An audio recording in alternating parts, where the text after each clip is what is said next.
Alhamdulillahi Rabbil Alamin.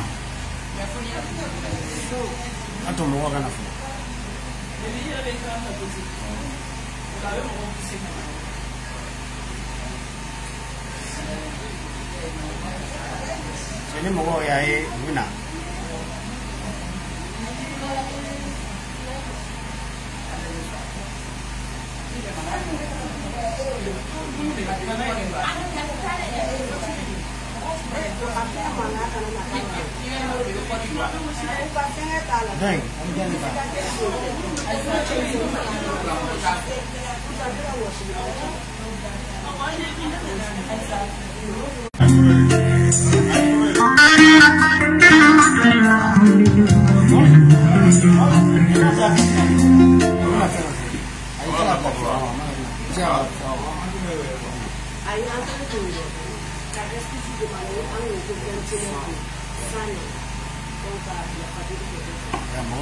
أعوذ بالله من الشر الشيطان الرجيم.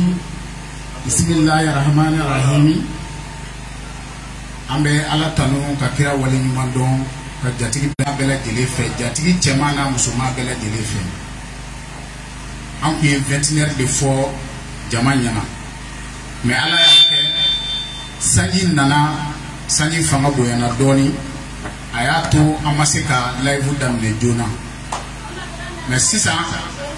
amena live damne ami ya fa deni bela jelefe fe be yela la ka laje ka soro min dira amaseka ko kono na mi ya fa deni befe jatigi chemana musuma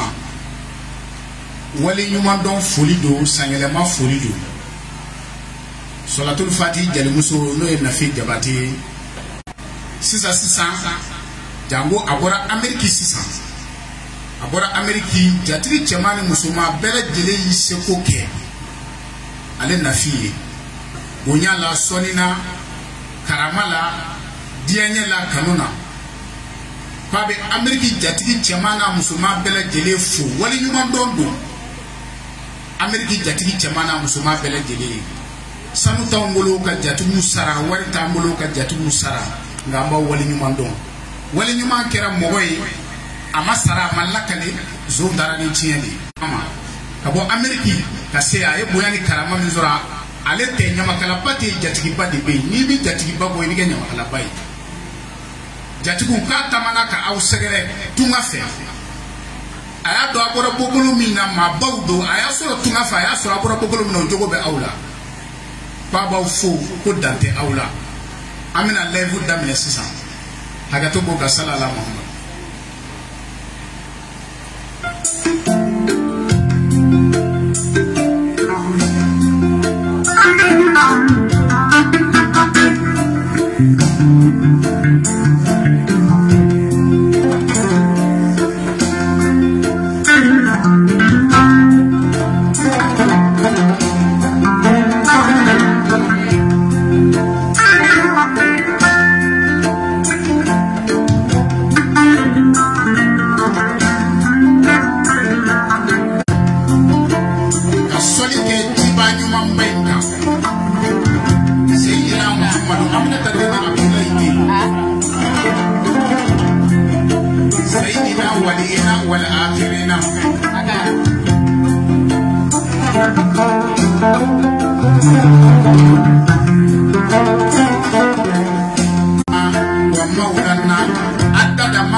Allah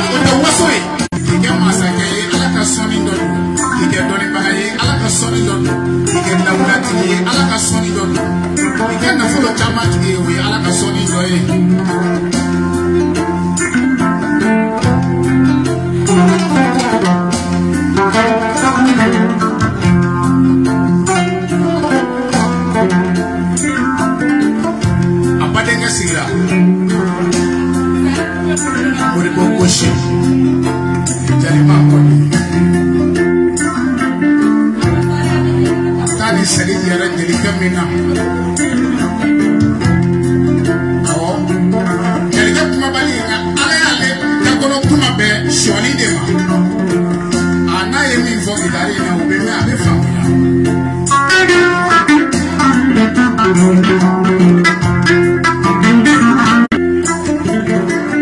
Abadenge wa Kerefe Kona Wola Gare Tintiene Kone Bale Kono Abe Kakore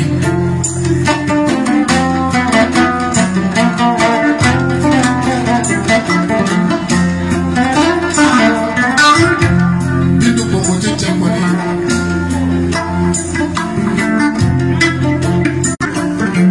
Jale Muso Mite Hasini Nyangote Le Fatamana Jale Muso Infako Jikoro Tote Kolona Pamakuya Me Jikoro Tobe Jale Muso Inka Kolona Mini Okato Dofara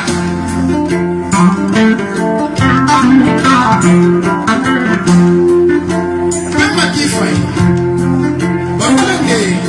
Ekeri Fadi Jale Muso Miye Mobili Nyini Kandene Mankofe Kasoronete Dato Nubu Mwani Mwogo Yesu Amida Fatike Alason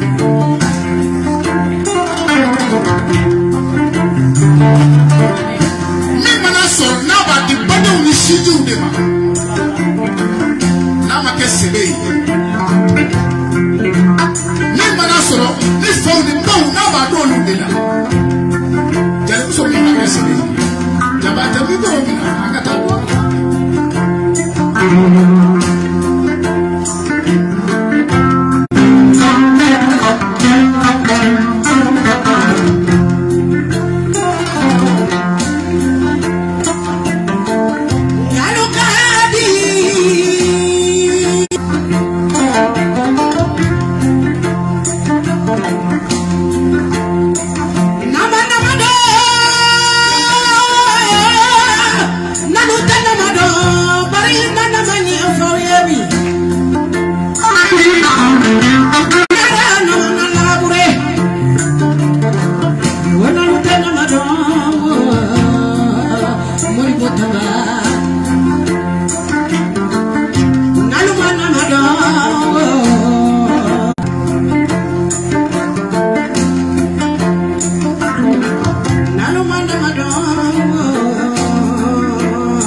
Kira kata Yesu